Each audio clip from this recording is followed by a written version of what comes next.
कराची के मसरूफ तरीन शॉपिंग मॉल गुल प्लाजा में लगी आग 16 घंटे बाद भी ना बुझाई जा सकी।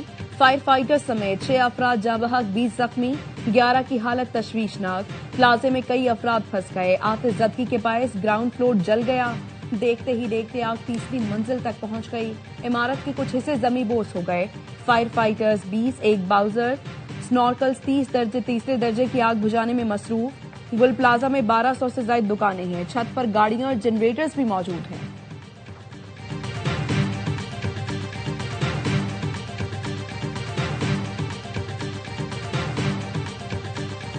रेस्क्यू ऑपरेशन को अभी भी 2 से 4 घंटे लग सकते हैं कंप्लीटली इसको कंटेन करने में। काफ़ी पुरानी बिल्डिंग है, यहाँ पे फायर फाइटिंग सिस्टम नहीं था और हम कोशिश कर रहे हैं कि इसको जितनी सेफ्टी रखते हुए रेस्क्यू ऑपरेशन को क्विकली वाइंड अप करें। गुल प्लाजा पुरानी इमारत है जहां आग बुझाने का निजाम मौजूद नहीं था। डिप्टी कमिश्नर साउद जावेद नजीर कहते हैं रेस्क्यू ऑपरेशन मुकम्मल होने में मजीद वक्त लगेगा। Chief fire officer Humayun Khan कहते हैं इमारत का एक हिस्सा मुनहदम होने के बाद आग की शिद्दत में इजाफा हुआ। सिंध रेंजर्स के जवान भी रेस्क्यू ऑपरेशन में शामिल हैं। पाक नेवी के 5 फायर टेंडर, 70 जवान भी रेस्क्यू ऑपरेशन में शरीक।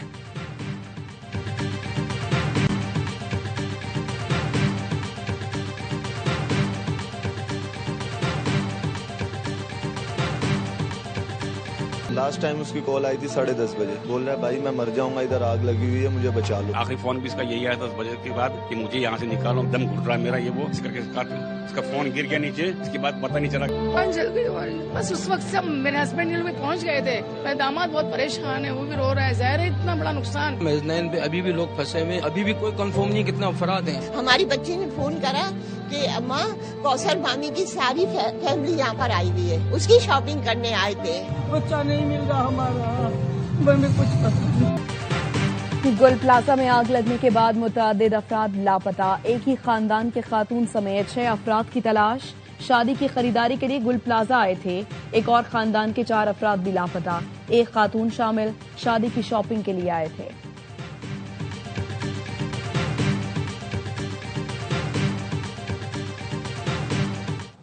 कोई सेटअप नहीं, हर 10 मिनट के बाद इनके पास पानी खत्म हो जाता है।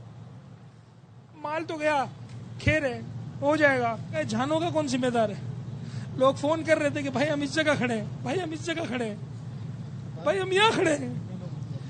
मेरे अंदाजे से अभी भी 80 से 100 लोग होंगे अंदर अभी भी। 50 से 60 अफराद से राब्ता नहीं हो रहा। सारा माल जल गया, लोगों को तो बचा लो। गुल प्लाजा एसोसिएशन के सदर तनवीर कासिम का कहना है मार्केट में फंसे लोग फोन कॉल करके मदद मांग रहे थे। इमारत में 80 से 100 लोग फंसे हो सकते हैं। आग मसनूई फूलों की दुकान पर लगी जो फैलती चली गई।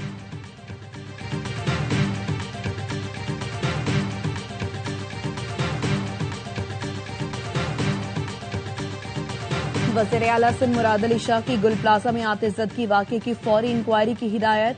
कमिश्नर कराची को तफसीली रिपोर्ट पेश करने का हुक्म। आतिशज़दगी से जानी नुकसान पर गहरे दुख का इजहार किया।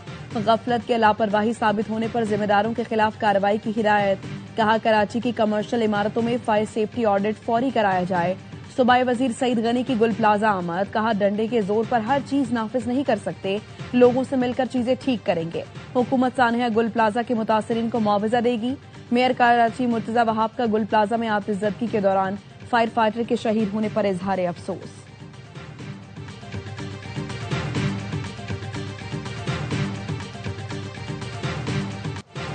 सदर मुमलिकत आसिफ अली जरदारी और वजीर आजम शहबाज शरीफ का गुल प्लाजा में आतिशज़दगी पर इजहार अफसोस। कीमती इंसानी जानों के ज़िया पर ताज़ियत और लवाहिकीन से दिली हमदर्दी का इजहार। सदर जरदारी ने कहा सिंध हुकूमत और मुतल्लिका इदारे मुतासिर अफराद को फौरी और हर मुमकिन इमदाद फराहम करें। जख्मियों को बेहतरीन तिब्बी सहूलतों की फराहमी में कोई कसर न छोड़ी जाए। वजीर आजम ने कहा जाँ बहक अफराद के लवाहिकीन के गम में बराबर के शरीक हैं। जख्मियों को तमाम तर सहूलतें फराहम की जाएं। Chairman people's party Bilawal Bhutto Zardari का भी वाक़े पर अफसोस का इजहार। वजीर दाखिला मोहसिन नकवी का लवाहिकीन से इजहार ताज़ियत। कहा तमाम तर हमदर्दियाँ मुतासरीन के साथ हैं।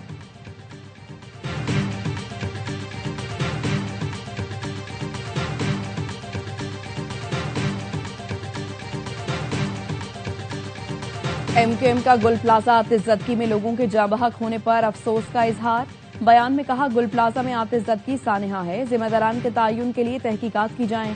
शहरियों के जानो माल की हिफाजत के लिए फायर सेफ्टी कवानीन पर सख्ती से अमल दरामद होना चाहिए। हुकूमत सिंध और बल्दिया उज़्मा कराची फौरी रिलीफ पहुंचाने में नाकाम नजर आएगा। गुल प्लाजा जैसे गुंजान आबाद कारोबारी मकामात पर हिफाजती इंतजाम न होना नाकाबिल कबूल है।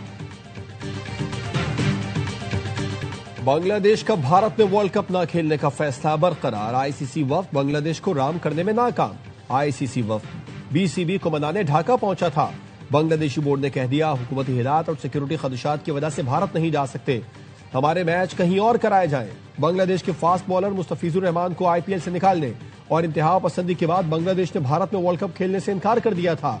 मोदी सरकार की इंतहा पसंदी ने आईसीसी को मुश्किल में डाल दिया। T20 वर्ल्ड कप में पाकिस्तान भी अपने तमाम मैचेस श्रीलंका में खेलेगा। मेजबान भारत को भी पाकिस्तान से खेलने कोलंबो आना होगा। आईसीसी बांग्लादेश के मैचेस से मुतालिक हतमी फैसला चंद दिन में सुनाएगा।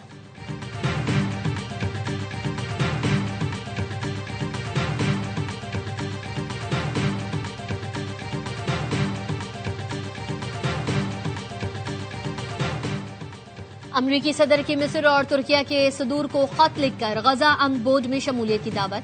तुर्की के इलाकाई किरदार और सदर उर्दवान की सिफारती कोशिशों को सराहते हुए लिखा, तुर्की अमन व अमल में कलीदी किरदार अदा कर सकता है। तुर्क हुकाम का कहना है सदर उर्दवान खत का जायजा ले रहे हैं।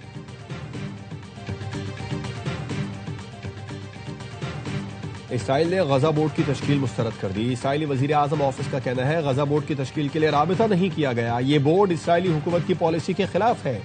इसराइली वजीर खारजा बोर्ड का मामला अमरीकी हमसफ़ के साथ उठाएंगे।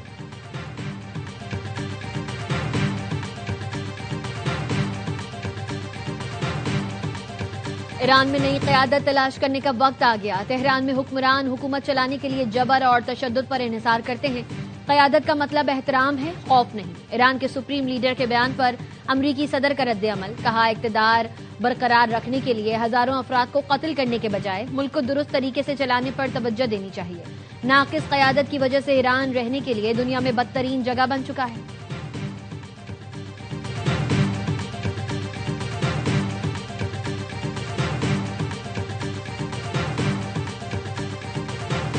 अमरीकी सदर का डेनमार्क समेत 8 यूरोपीय मुल्कों पर 10% टैरिफ लगाने का ऐलान। नॉर्वे, स्वीडन, बर्तानिया, नीदरलैंड्स और फिनलैंड शामिल। 1 जून से यूरोपीय मुल्कों पर टैरिफ बढ़ाकर 25% कर दिया जाएगा। अमरीकी सदर का कहना है, यूरोपीय मुल्कों की ग्रीनलैंड आमद खतरनाक सूरत हाल पैदा कर रही है। मुज़ाकरात के लिए तैयार है मगर सख्त इक़दाम नागुज़ीर है। ग्रीनलैंड आलमी सलामती के लिए कलीदी हैसियत रखता है। चीन और रूस ग्रीनलैंड पर नजरें जमाए हुए हैं। ग्रीनलैंड की हिफाजत डेनमार्क के बस की बात नहीं। अमेरिका के सिवा कोई दिफा नहीं कर सकता। ग्रीनलैंड और डेनमार्क में ट्रंप के मंसूबे के खिलाफ एहतजाज। ग्रीनलैंड के वजीर आजम ने भी शिरकत की। ग्रीनलैंड में अमेरिकी कौंसल खाने के सामने भी एहतजाज किया गया।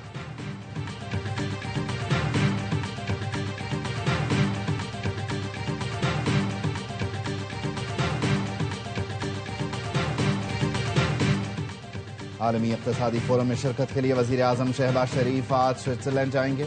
फोरम का 56वां इजलास 19 से 23 जनवरी तक होगा। वज़ीर आज़म की फोरम में शिरकत के मौके पर आलमी रहनुमाओं से अहम साइडलाइन मुलाकातें भी मुतवक्के।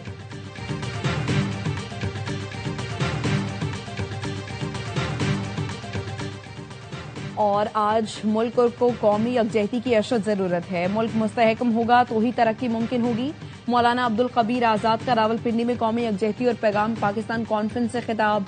कहा, पाकिस्तान ने गुरूर में डूबे भारत का सर झुका दिया। इस्तेहकाम के लिए हमें आपस में इत्तेहाद पैदा करना होगा। मुल्क के खिलाफ किसी साजिश को कामयाब नहीं होने देंगे।